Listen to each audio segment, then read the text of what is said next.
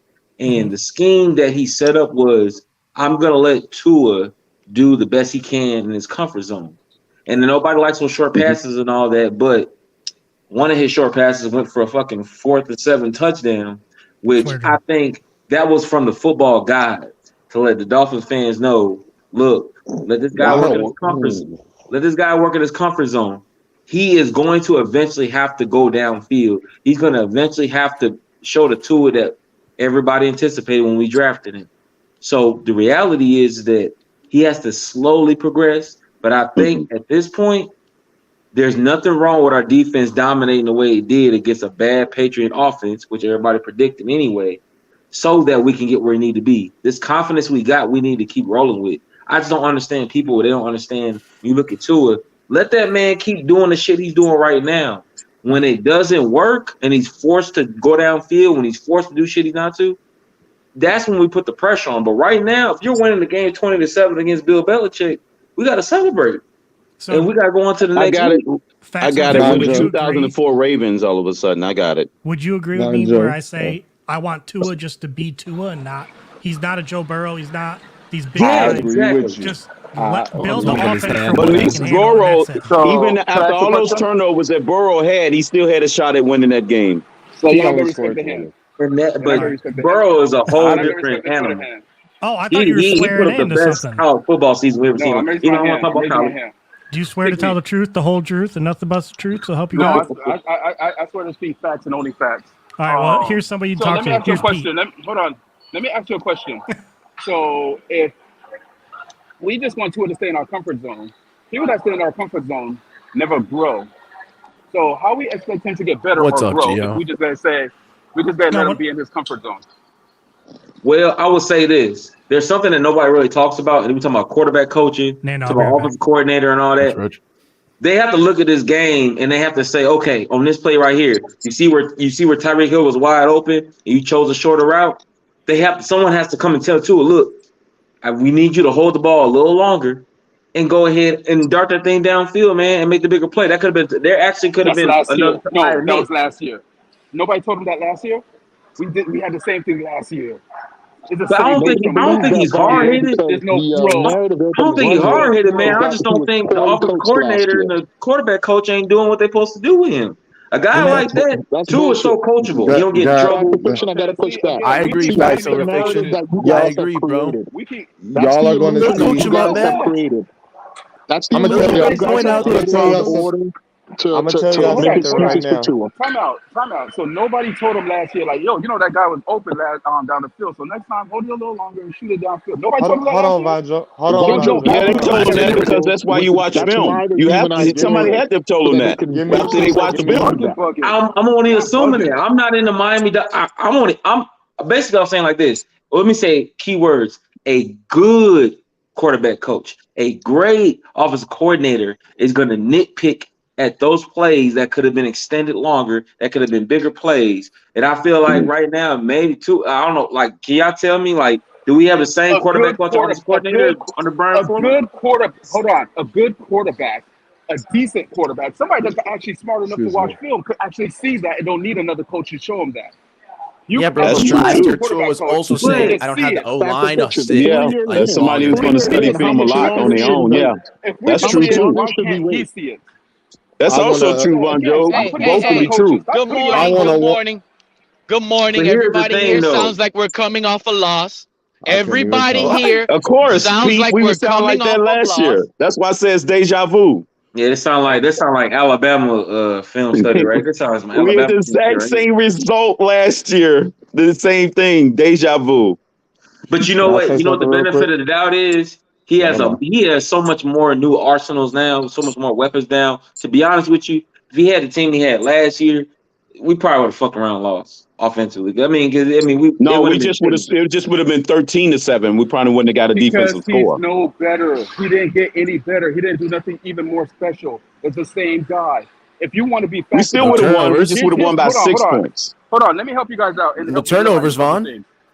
There was a short pass, and who's the running back that we have? I forgot his name. It eludes me right now. Chase Edwards. Chase broke. Edmonds. He broke 2 tackles. Chase Edmonds broke 2 tackles to get to the first down. You know, the short pass to the flat. Right? Again, thank God for him. He threw up a dead man's ball, to get picked off. Thank God we had better talent, i.e. Tyreek Hill, that took the interception away and made it a first down completion. Yeah, last point before I gotta go, guys. Last point before I gotta go. Let me just make this point, then I'm out. Okay. Go ahead, KP. Yeah, and that's the shame. That's the shame of yesterday's game. Even though it's a win, and I'll take the win any day of the week.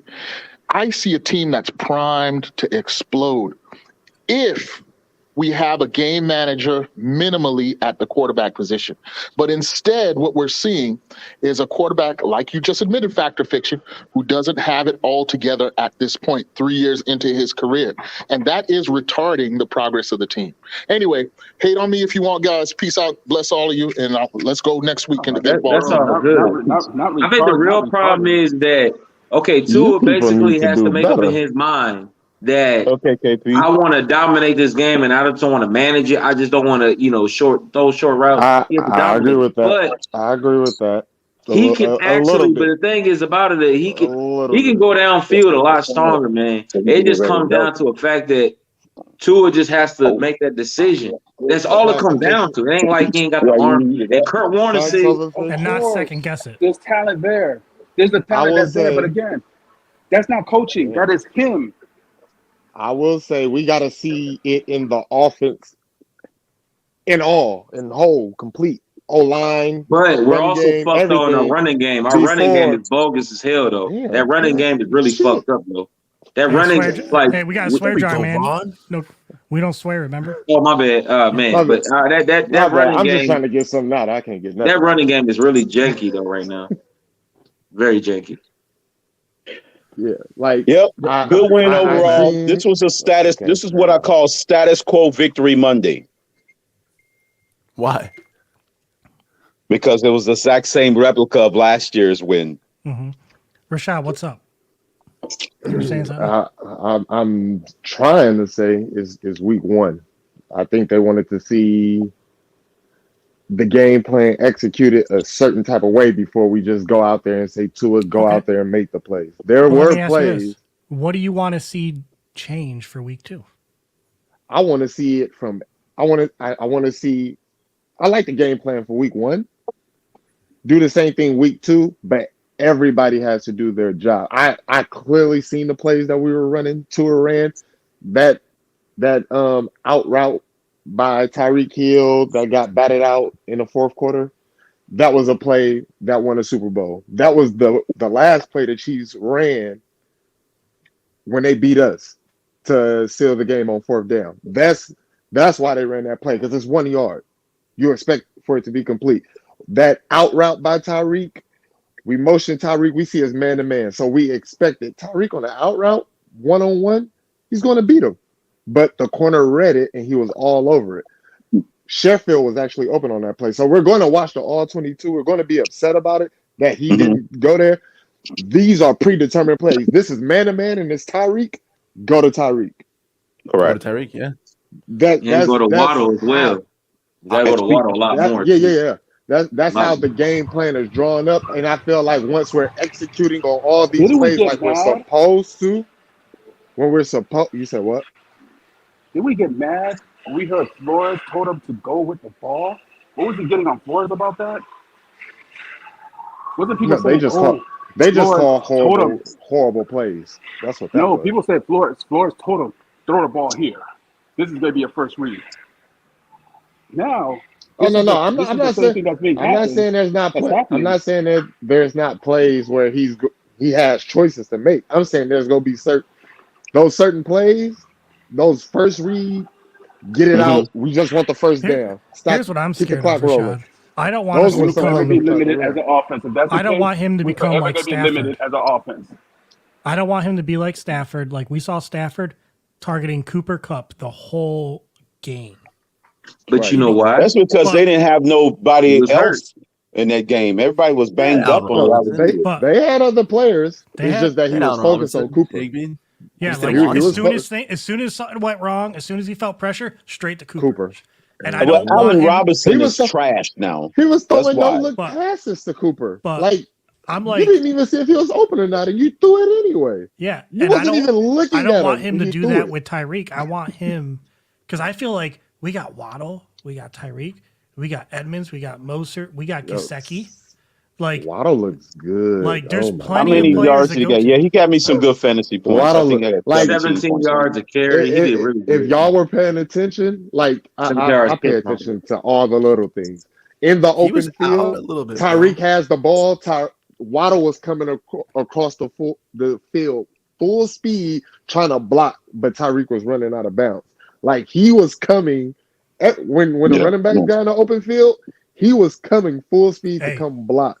Did you all see? I know this is a different team. Did you see that Leonard Fournette hit he put on Micah Parsons? I didn't, dude. I seen a lot of nice. He took him off his feet. He came around the edge, hit him with his shoulder, and like launched this dude up into the defensive tackle. And Von Miller's on Twitter like saying that hit should be illegal. Really? Yeah, because he knows his quarterback is going to get that hit. He said that Fournette didn't need to put that much oomph into it. And I'm like, what? No, Fournette playing football. But man, back to Tua. Kurt Warner did say that he can tell that his mechanics is off in terms of he's not using his body to put full power into his throws. So a lot of times we see these little, like those mechanics. That's what I'm talking about with the coaching. They have to let him utilize his body better. His footing is off. He have his body twitch a lot of times, holding the ball and panic. Bro, no. Go holler at Perform. Don't holler at the coaches. Holler at Perform about that. That's his crew. That's supposed to be helping them fix the mechanics. Holler at Perform. Yeah, he's supposed to. But Joe, shots fired. Actually, Perform put out a tweet this morning. Joe, they coming to get you, Joe. Perform said he said there's plenty of throws that Tua wish he had back. We'll clean that up, I think is what he put on Twitter. So that's the point I kind of wanted to Blame hit. the coaches. Nope. If you guys will allow me a hypothetical, if you'll allow me a little hypothetical. By all means. Yeah, they said Tua was already, he's fully healthy. He's 100%. Or 99%. No one's never 100%. Assuming that's the game plan we called, assuming all this stuff, would you guys say this is like a fine, like I guess like a baseline? Like if this is what Mike McDaniel wanted to run week one, like, hey, we'll call it up from here, see what we can improve. Would that be good enough for you? You know, maybe not like designing who gets the ball when, maybe not every play, but just he wanted to, you know, I'm not going to go too crazy. I'm not going to go too wild. This is my game plan, and then we'll see how we improve from the run game, from getting more aggressive. How I feel. That's how I feel it went. Was there a I don't like making assumptions, but I feel that'd be a fair assumption. No, because you do that during the preseason, not during live ammo. He ran 3 drives. I was saying he had 3 drives in the preseason. Relax. Was there a penalty that really made you all upset in the game? You should have ran. I would see it more. You guys was complaining that he figured out the whole playbook and say he don't need to play in the preseason. Would you test out a gun with fake ammo, or would you put live ammo to say, hey man, let me see how this chopper blows? If you're gonna shoot for the first time, would you shoot a 22 or would you shoot a straight up sniper rifle? Man. I don't want to burn that. I'm going to use live ammo. My first shot was a live ammo, first of all, for sure. But you're starting with a smaller caliber weapon. You're not going with your biggest gun straight up your first time shooting, man. You're going smaller caliber. You're still going for live ammo, but you're not going out there. I don't know. Nando, I'm pushing the red button. I'm using a nuclear weapon, Nando. I can't shoot a 50 cal on 12, bro. I'm letting that thing blow, baby. I'm using the nuke. I'm bringing out all the nukes. Screw these little small arms crap y'all talking about. I don't know about you guys, but I'm seeing I'm got a lot more respect for Mike McDaniel, and I'm kind of seeing that hopefully the scheme that he's running now will not be the scheme he's running against better and better teams. Because he knew exactly. You got to change the scheme, against better teams. That's right. I can't use the same blueprint. They scheme, improve, and increase. You know what I'm saying?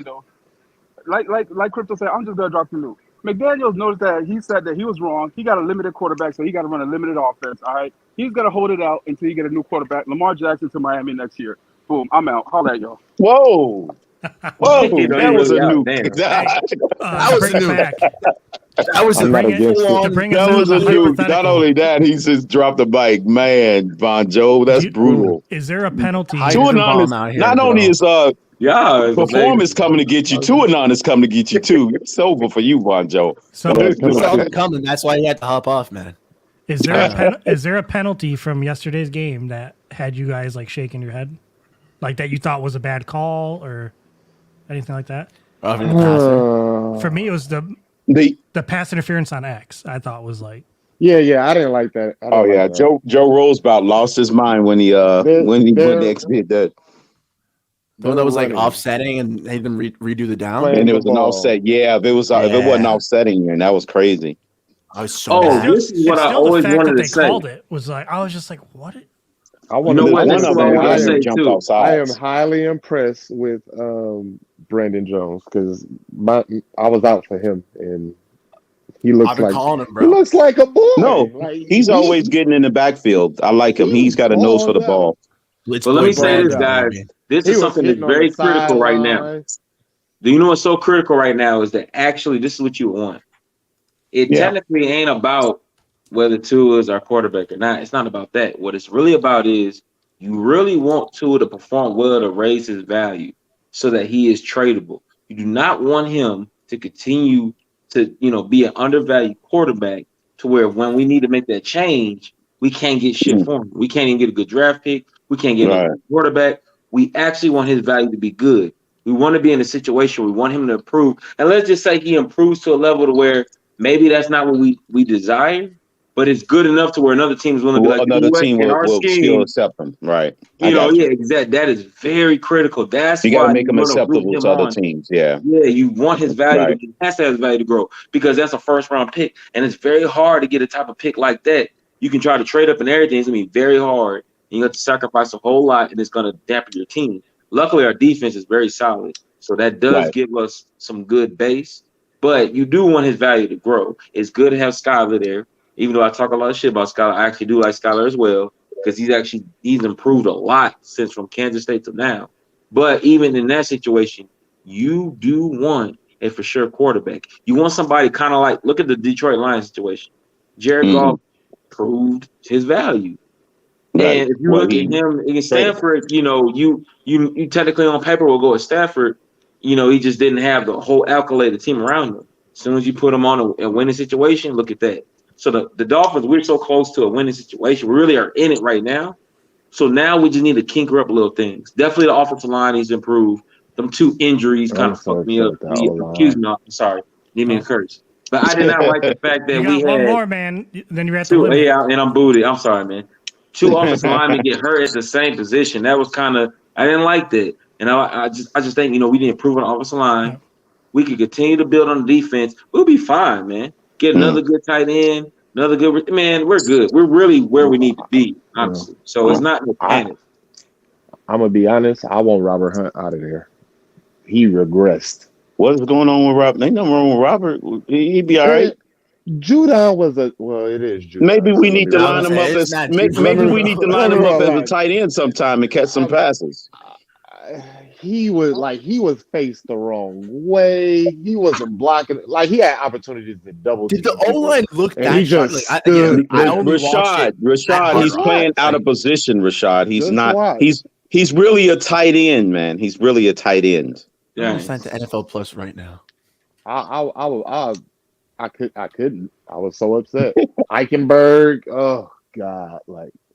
Yeah. How did Ike do? Again, I was on the wrong side to watch Eichenberg. Where he looked back, they put him back in at left tackle when Armstead got hurt. It was only 2 plays, so maybe he was a little off because of that. But honestly, guys, I don't think driving me crazy. I don't think our debate will be settled until after week 4. I think after week 4 we'll be able to take that. I was thinking after as week a whole. I was thinking after week 8. Really? What's the schedule? Ravens. I said week 4. You're right. Definitively week 4. Yeah, that's a good gauge. Don't we Yeah, got the Bills within the first 4 because weeks? we play a variety of different opponents to be Baltimore, able to say, Bills, hey, how you Bengals. fare. Victor, what would it take for you to solve that sooner? I guess. Like, what would we definitively one way or the other? You know, we need 2 back-to-back blowouts for me. Like either blowout wins or blowout losses, right? To definitively say one way or the other. Not a game like this where everybody's just doing enough, Because I agree, week 8 seems a little far, but week 4 might be a Yeah, little. you can't make no decision after yesterday's game. And it depends on the game. It's last year's tour. If one of those games turns into a shootout and we come out on top, that's a big plus for me. That might move it up a week for me. I don't know if people realize that. I kind of realized that as I watch our running game. I think, so this is something that's going to be critical with the Ravens. I was doing a lot of preseason watch. So the Ravens supposedly got a healthy defensive backfield that's supposed to be pretty good. And so the situation is going to come down to where they're going to shut down the run. They're going to say, you can't run anyway. We're closing it up. So now they're going to force us to pass pretty early. Like the stuff we was doing, in the second half, they're going to force us to do that probably in the end of the first quarter immediately. And so it's going to really get interesting in regards to, can we really effectively pass the ball? And what can we do about the running game? That's really something that's concerning me, because if we can't get this running game going, it's going to really hurt us. Because eventually you can shut down the pass. If you can't run, it's easy. I'm hoping that unless your pass is that you got that guy under center and your weapons are that elite. There are a lot of teams that could be one-dimensional and beat you. Buffalo's done it before. Kansas City's done it before. I'm praying that it's because we went up against Bill Belichick that our run game didn't look as good as we hoped. I'm hoping that we can look below average, because good God, we were just bad yesterday running. Like, give me below average. I'd take 3.5 yards a carry. Give me that. Man, yeah, it looks man. So you said that's a progression. If you get 3.5, you can't play a team. Bam. Would you put you know what that tells me? That tells me that there's some hope there, I thought and you were already can't up here. sit on the pass the whole game. Because that's what the Patriots did. They sat on pass and just rushed 4 or 3. They did that all game and stopped 3 the or run. 4, yeah. And they were still able to stop the run with a 3-man front. Yeah, you're right. I need McDaniel to realize. I need the O-line to improve a little bit, bro. Can we get 4 wide receivers out there and some draws? We need to utilize Gaskin, man, for real. You said draw. That too. I want to see Gaskin. We gotta utilize him. He's an in-between. Give me Gaskin on a draw. Give me Gaskins on a draw. Everybody spread out. We call height. We stand there for 2 seconds. They rush 4. Give it to Gaskins. He's going to make the first tackle miss. Nando, he just reminded me. Orlando Gadsden. You remember him? Yeah, Orlando Gadsden. Yeah, the wide receiver. His son plays for Syracuse. Really, dude? Orlando Gadsden was one of my high school lacrosse coaches. Syracuse is super nice. Yeah, so it's awesome. Yeah, I just saw him. He said his son was going. I thought, his son's going to play Syracuse. He's a DB, I had to bring right? it up because we told Steven we'd bring up Syracuse. So is he a DB or a receiver? He's a receiver. There we go. I like Syracuse. This week. Father like son, huh? I like Syracuse a lot. They're running back, man. That is a running back we need to watch as Dolphin fans. Little side note, Orlando Gadsden is some of the biggest hands I've ever seen in my life, man. I wear a large helmet. Who's a running back we need to watch? Orlando Gadsden plummet, bro. He was up for Heisman last year out of Syracuse. So, guys, I just want to say right quick, I think if Perform is saying that Tua base is better, his health is better, obviously, and if he's saying he's going to clean that up, I think the next progression for Tua is to beat Tannehill's NFL record of 20.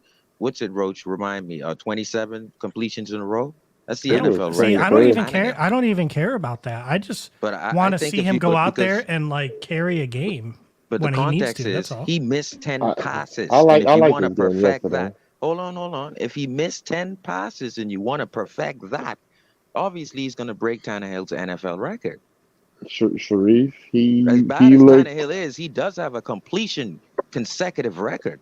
And I think if Tua breaks that, that's the next progression. That was against a real bad Redskin team. But I get what you're saying. Did have the record. He does have the I record. don't care. I don't care. Does have that record. That record ain't bringing me no trophy, so I could care less about Tua's personal accolades. If Perform is saying he's gonna clean that up, and Tua had 10 incompletions, and he's gonna clean that up, obviously he's gonna thread that record. I don't think that's what they were talking about with the cleaning up. But wait, did I see USS Iowa? No, you're not taking it like that, but I am. He's already accurate, and you want him to get better. He's already accurate, and you want him to get even better, bro. You know. Anyway, we want better confidence. I was on the fair. We want better deep ball confidence. I was on the USS fair. I'm a Dolphin. Actually, the Iwo Jima. I want to say this on the Iwo Jima. You guys should have a plaque and a flag for. He was a aviation ordnance seaman named Darren Tate. He went to Afghanistan with me. He ended up passing away a week before we came home from Afghanistan. And I had the flag in my house for like 4 years, and I donated it to that ship like a year ago. Wow. So somewhere on your ship, there should be a plaque for Darren Tate. Awesome, man. Awesome, man. Freaking awesome, man. Yeah, man. Missed that kid. Damn. Moment for Darren Tate. Yeah. Yeah, I think it's a chance for Tua to go like, once he gets like past 15 completions in a row, man, McDaniel is going to run some freaking plays. Oh, this is a petty completion. Yeah, but we're going for the record at that point. And we're probably going to be slaughtering that team. I hope we're lighting it up, man. It's still a little too early to tell, bro. I love positivity, bro. But do you see anybody? Can't live in gumdrop world forever, bro. Do you see any changes happening in the depth chart? Not talking quarterback. I'm talking like Kadir, tight ends. Kadir locked in, bro. Yeah, running back, like dude, man, yeah, dude, get man. How do I pronounce that last name, guys? Kadir. Kahu. On the ball, the middle. Like, it sounds like Ka, but it's Kahu. Kahu. Dude, I think he locked in cornerback too until Byron's back. I mean, guess that ball. Yeah. He was nice and physical, man. Like, but he's going to be targeted the next 3 weeks. I want him to have an orange jersey. Like, I hope we're still doing that orange jersey during the practices. Give that man an orange jersey. I like that. He definitely deserves it. Are they still doing the orange jersey thing? I think it's something they should keep year round. They got to practice. Like, go ahead. They're going to stop listening to music? I think they should. Either you bring the orange jersey to highlight them, or you bring the soft jersey, like a little yellow jersey. Ronnie Gatson used to make us do that for lacrosse conditioning. Whoever was softest before the previous game, yellow shirt, run sleds the entire time. Soft jersey. So you either keep a soft jersey or get a little orange rep it up jersey. That's a fun time, man. Give it to Kadir if we can have it. I see the picture of you and Smokes in the parking lot. Yeah. Are those the cars that got caught on fire? No. It was that lot though. That's what I'm saying. That's why when I was sitting in my seat, I was like seeing this like smoke through. I was like, you're on the suspect list now, bro. There's evidence of you in the parking lot. Our grill never lit up, man. We're inept. We're incompetent, bro. We couldn't get the charcoals going until like 11:40, so we just doused it. So sad. Yeah, you just hid it behind somebody's car. Screw this grill. Roach, I'm convinced some people just hate Tua out here. My dad, when my dad in New York, he went to a Bills Patriots game. Somebody spray painted the Patriots logo on his hood of his car. Oh, wow. In Buffalo. That's different. And he had one of those white station wagons with the wood panels on the side, like back in the 90s, you know? Dang. That's kind of racist. What? Why is that racist? I'm saying it's not because, it's Patriots, and of course your father, I'm sure, is white. But I'm saying that seems kind of like a hate crime. Like the act of spray painting someone's hoodie. Not racist. Like they knew he was a Bills fan, crime. So they were hating on the Bills. Okay. Yeah. I was like, wait, what did I say? What? No, yeah, that's definitely some Patriot on Bill crime right there, bro.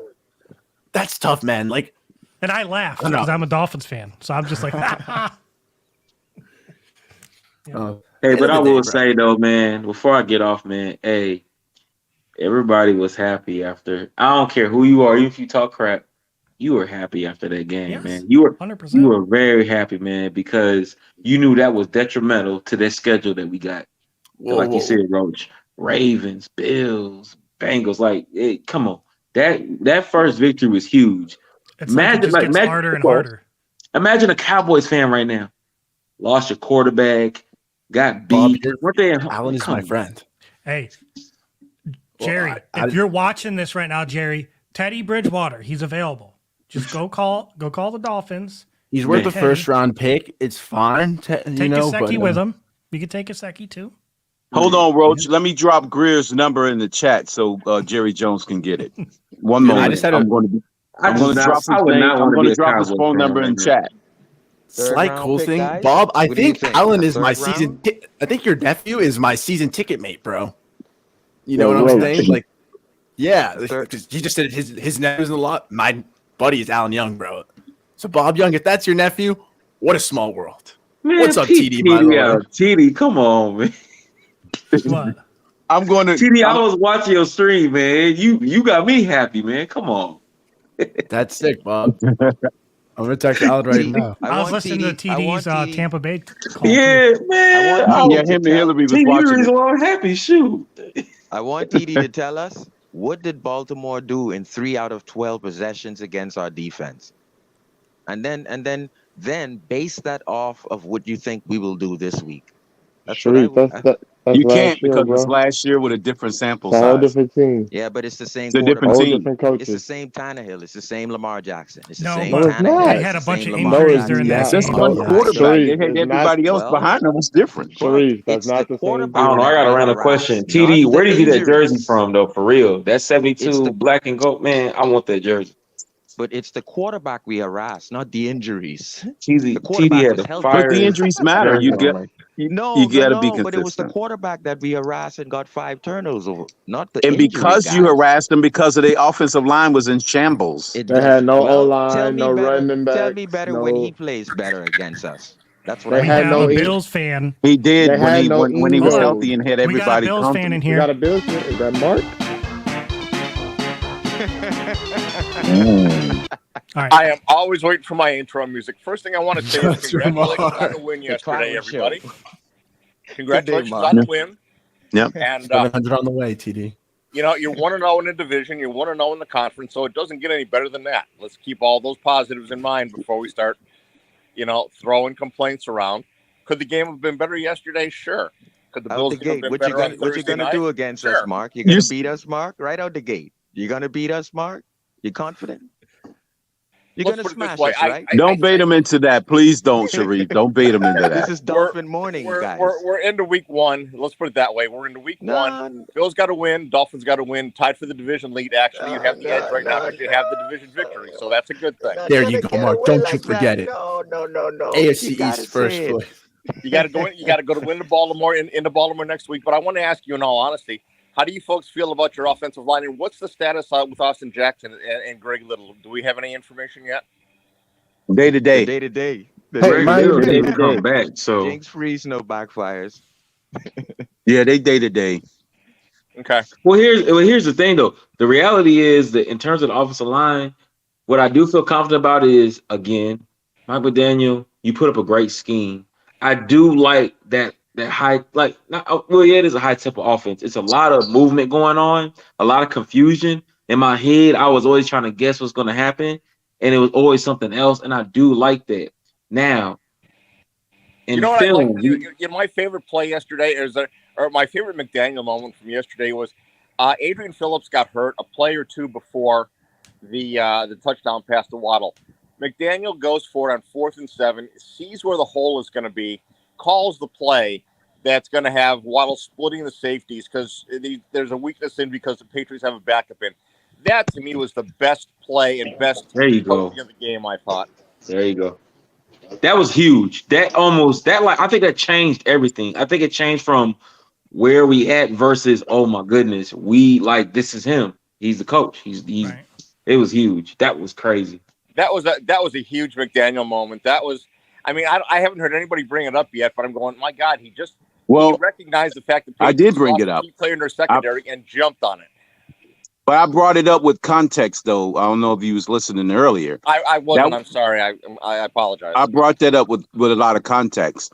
That was brought that aggressiveness on that play was only brought upon because the defense spotted him 10 points and the defense wasn't playing bad. You have a confidence as the coach to do things like that when you know if it doesn't succeed, your defense will bail you out. The defense was playing so good to the point where he was able to do that. And plus you get the ball back coming after the second half. Yeah, I mean, it's understanding of time management, position on the field. You're at the 42-yard line. You got 24 seconds left. The Patriots have shown absolutely nothing in being able to move the football any kind of distance. You know, take your right. Then you can here's take the something shot. else. Here's something else. Okay, here's something else. I'm gonna say it like this. Okay, again, Tua is still growing, but has not Tua been in a situation like that where there's a lot of pressure on him, and he has to execute what the coach give him? So we got to think back. I mean, I hate to bring up college. I know people don't like it. But remember when Tua was throwing in that national championship, and yeah, anybody could have threw that ball to Devontae Smith, right? He was the next Heisman winner. But the reality was that he was under a lot of pressure, and for some reason, Tua executes under a lot of pressure. I don't know why. He executes under a lot of pressure. Yeah, it was a short throw, but Tua could have easily fumbled the snap. He could have easily underthrew it, overthrew it. He could have did something stupid in that moment. He didn't. Wait, he executed. didn't we say that one was Hey, tipped, Mark. right? That was a tip Hey, pass? Mark. Yeah, right here. Oh, no. Yeah, it was I was tipped. going to say, honestly, Mark, if you guys were playing lights out defense like we had played in that first half, I can honestly see in Josh Allen doing the same thing and your coach calling an aggressive play like that too. Yeah, Of course, with totally Josh Allen, agree. of course. No, Yeah, he ain't. one other thing I want to bring up too. Why is this? I'm sorry. I watched that game yesterday. I watched, every play of it in the 20-7 victory. And what is the banging from the fan base on Tua? The man threw for 277 yards, a touchdown, had no turnovers.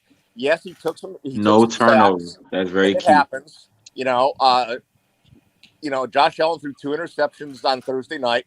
I'm not sitting there banging on him. What is everybody complaining about? Good God! Thank you, Mark. Because Mark. people want Tua to be. I don't think they're complaining. They just know that They there's want room him to to grow. be something that he, technically he's not. I mean, Because everybody they want thought him to be that something Bill that he's not. Belichick has I've become watched this two mediocre Super coach Bowls with game who management doesn't know what quarterbacks. he's doing. To me, That's what Tua, they thought.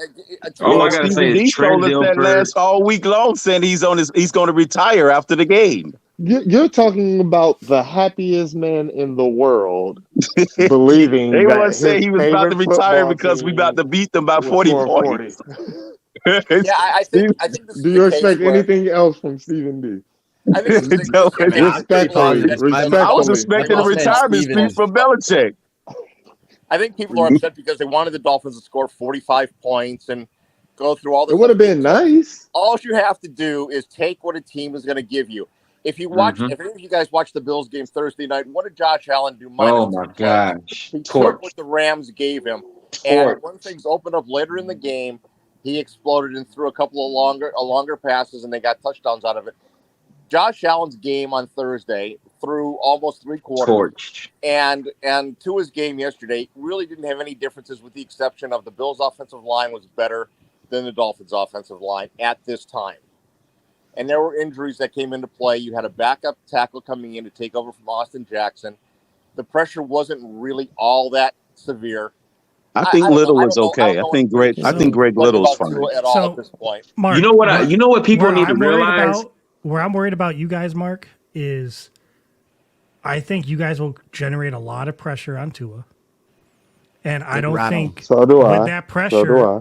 Without help, right? he's going They to don't take need some help. risky shots down the field trying to make a play happen because it'll probably be a shootout. And I'm just worried with that pressure and the uncertainty and him second guessing. Like, that's what scares me about you guys. But Man, you that's know a what? good point, Here's Roach. something that's very Does important that people Tyreek don't Hill realize. take that You know ball what- away from the Bills' But you know what's safety very and prevent important, guys? interceptions? I want you to understand that this era that we live in is much different. If you want, we think about great quarterbacks, right? We in our mind, we know, okay, this is a great quarterback. You guys have to look at their whole career statistic. For instance, look at John Elway. How many years did John Elway play with the freaking Broncos? until he started playing like very superior. Think about that. If you look at it, you actually look at that stuff, it'll be like, damn, 7-8 years of being, an average of like 80, high 70 rated quarterback. You'd be like, wow, those fans had a lot of I patience think with the him. actual Nowadays, QBR it's not was like that. after him. It's much more immediate. Could you only imagine if Tua stuck around and kept us in the playoffs, and then he started like getting into this game a little later? He a late boomer, and then he with the trade value I was talking about. So sometimes, man, you gotta understand. Obviously, Tua is a late boomer type quarterback. He gets to a new level, he late blooms. Well, again, So how many offensive coaches and systems did he play under? Give him stability, and let's see what he been develops. traumatized, man. Hip injury, can't throw the ball. But my question, Mark, this dude. do you see Yes, sir. Tyreek Hill aggressively snatching the ball out of your safeties and DB's hands like he did yesterday? No, I didn't imagine it. Hill's a great No, player. I didn't think that was You going. don't know what kind of play he's going to make against a Hyde or a Poyer. Yeah. I mean, that was It's hard, against a it's hard rookie to make an cornerback. assessment on that. I think Tyreek really had I think Tyreek really likes Tua, and that play right there, it was kind of like I'm gonna bail my quarterback out, and like you really don't see small receivers do that except for Stephen Smith. Steve Smith will do He's that. an athlete though. Tyreek ran Steve Smith is that the only route small receiver I've seen do half-hearted. something like that. So I would talk to we're some 10 Buffalo minutes fans from the this morning top of the hour. on our homepage, and you get a lot of laughs. I'm looking at the Bills page and they're going, "Well, Tua's not this," and he was like average, and I kept warning people. I says, "Don't sleep on this team. Do not make the mistake of sleeping on the Miami Dolphins, because what you saw yesterday is just a microcosm of what's in that offense." McDaniel didn't have to open it up because he had the better team, and he knew he had the better team. Oh, I hope that's the case. I hope he still has. I some really hidden do hope secrets. that's the I case. think McDaniel is going to abandon the bootleg, man. Mark, I I think that don't like bootleg how play you're action is giving going to Mike die, hope. man. Maybe I'm seeing something that's not there, Take but that hope to Buffalo. But hey, Let me we say a word. got 10 Mike minutes left, so McDaniel's I'm going to playing go in the chess. final takes. Guys, 10 minutes. Yeah, you're right. And Hey, Mark, I was going to say this. Remember the conversation we had for Saturday when you said something about the 4-minute offense? Mike McDaniel must have been listening to us that day because he was trying to do it through the passing game, that 4-minute offense. Yeah, totally. And I saw people today on the on our chat or on the chat banging like, "Well, what McDaniel was screwing up the last 5 minutes of the game." He was not screwing up the last 5 minutes of the game. He was doing what I was exactly talking about that John Gruden used to do. I thought it was genius, actually. Yeah, that's what I was trying to explain to you. That's what I was trying to say Saturday. Yeah. All right, you can Mark, do it. Guys, don't be surprised if Mike McDaniel completely abandons that bootleg play action, and I hate the most because any smart defensive coordinator is going to demolish. Which Tua, you guys don't realize he escaped a lot of bad plays, because that's almost like I feel like McDaniel is baiting teams into the scheme that we're going to abandon eventually. Watch, I'm telling you, we're gonna go to straight up, just shotgun, maybe a couple under centers, but like it's going to change a lot during the season. Mike McDaniel is trying to win in the long run. He is not trying to have teams know what he's going to do and pull out his best scheme early on. This dude is he's very smart. I didn't know he was this smart until I see him against the You got to Patriots. go from week to week and change it. Yeah. It's going to change a lot. Was that your final thought? That was my final thought. Hey, you guys have a great day. Okay. Mark, Mark. appreciate you. All right, boss. we'll see you later, Mark. Most definitely. All right, Mark. All right, Fax, you're going to be last since you're new here. So we're going to give you the final thought of the day. But let's go. Sharif, you came in, I think. No, Crypto came in first. So let's go with Crypto. Yeah. Okay, that's fine. Listen, good win. Like I said, let's act like we've been here before because we was here at this stage after week 1 last year. So let's go week by week and try to get it done because we got a different opponent each and every week. And let's game plan accordingly. Hey, we can always improve, even in a win. Even Don Shula, when he went undefeated in 1973, after his undefeated season, he still was railing his team on how they can get better. And it's after they had a perfect season. So it doesn't matter. Let's get it done. Let's get it done. Thank you, Crypto. We'll see you. What's up, Crypto? All right, Sharif, you're up. All right, man.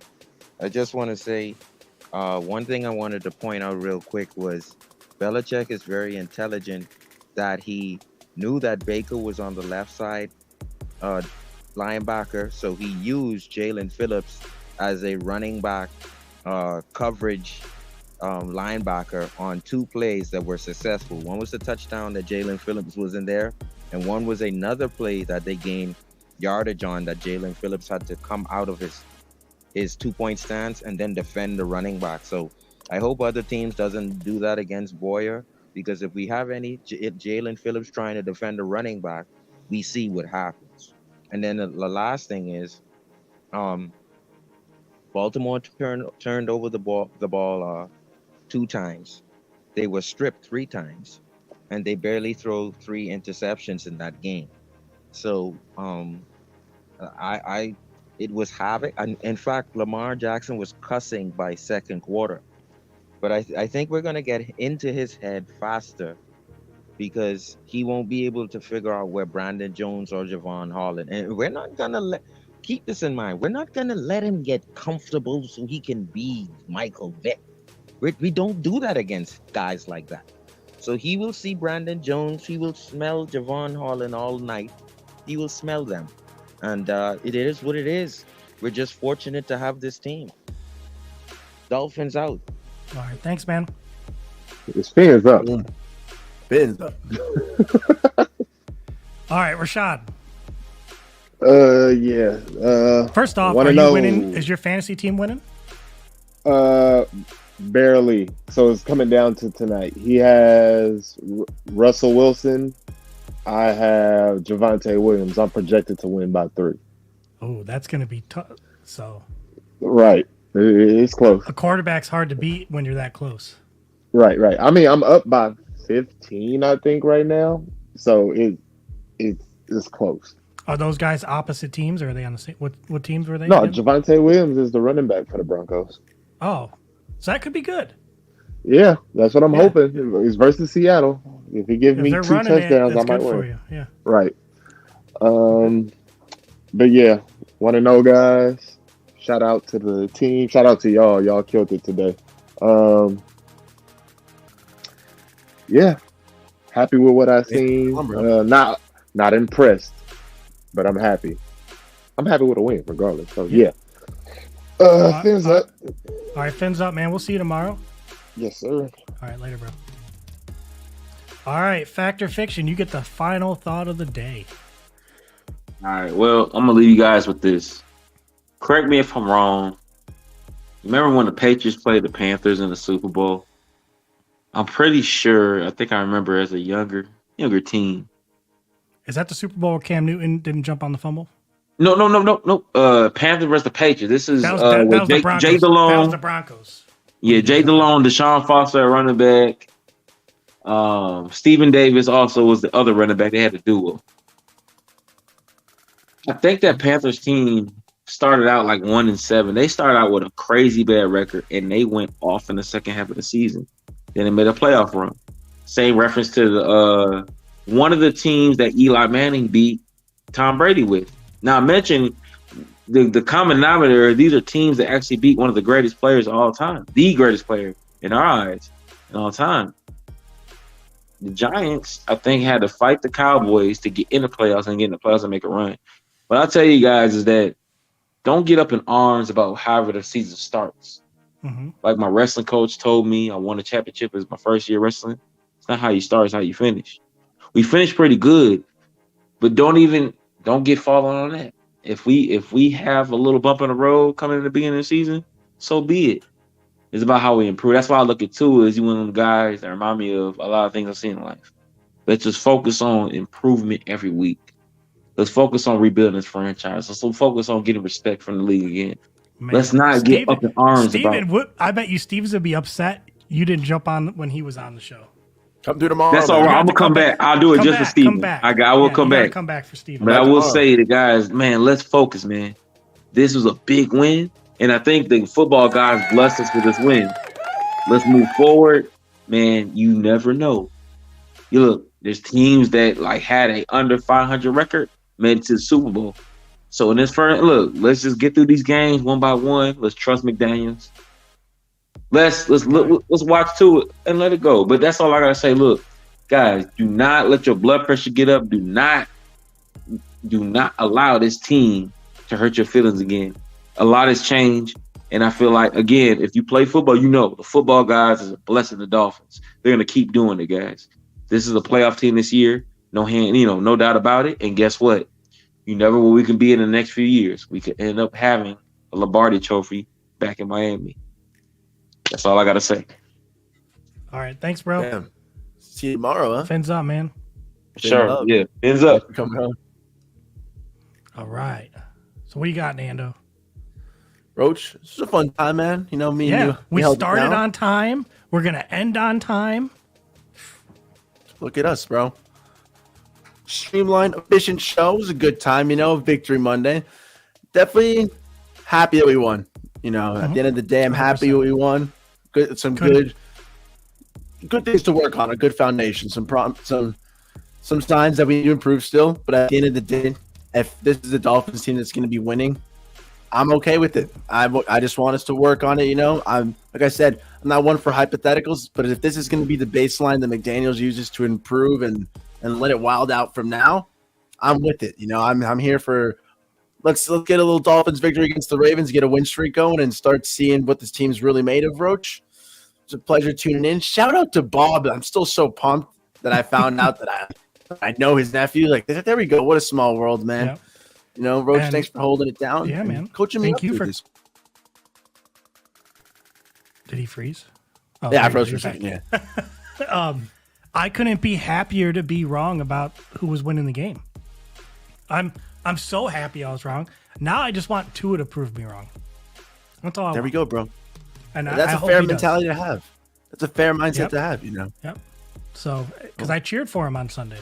I put all my takes, everything to the side. Even on Sunday morning, I changed. Well, I didn't change. Basically, my win predictions during the week are all from here, right? Not that my brain's big or anything. It's just, that's right. I try to use it, right? But on Sunday, it comes from here. And it's a different type of feeling. You know what I mean? Like, this is hope. This is hope right here in the chest. I get that. So I think I'm going to make a prediction. I think we're going to beat Baltimore by 10. By 10. By 10. Bada beam, bada bam. I would love that. We'll make a little too early of the week prediction, Mm-hmm. Yeah, we'll do a little 20. You know what? I like by 10, We'll see a little 27-17 action. We'll limit that stifling Ravens offense. Boom. But hey, everybody out there, go check out ZSM. Hit up Angry Al's. Go get a sandwich. He's right there at 16606 Sheridan Street, Pembroke Pines. There's his number. Delicious. Yeah. Al the man. Go check him out. And then while you're at Publix, pick up a vase of Soar. They're in Publix. Boom. And then if you got tickets, you saw the game, you're like, man, I need to get tickets. Now you're like, wow, tailgating. How am I going to do that? I don't know. I don't have a grill. You don't need one. Go to Tailgater, find East 32 on there. And what was this game? It was like $55. And it was all you could eat and all you could drink, alcohol included. So you can't beat that. It's just an app on your phone, Tailgater. Go grab it. And then if you liked what you watch, go in the description. You'll see a link to the Cash App. You'll see a link to PayPal. And you'll also see a link for merch, for T-shirts, DWA gear. Hit it up there. And if you're watching after this show, the show's done, there's a little heart with a money sign. You can donate to the show that way. But please leave a comment after the show and hit a like button. It helps the channel tremendously. But we just want to say thank you. You guys rock. We won. And that's really all we have to say. We won. We won. Thanks for bearing with me, huh? First special guest host. All right, guys. We will see you all tomorrow. Peace.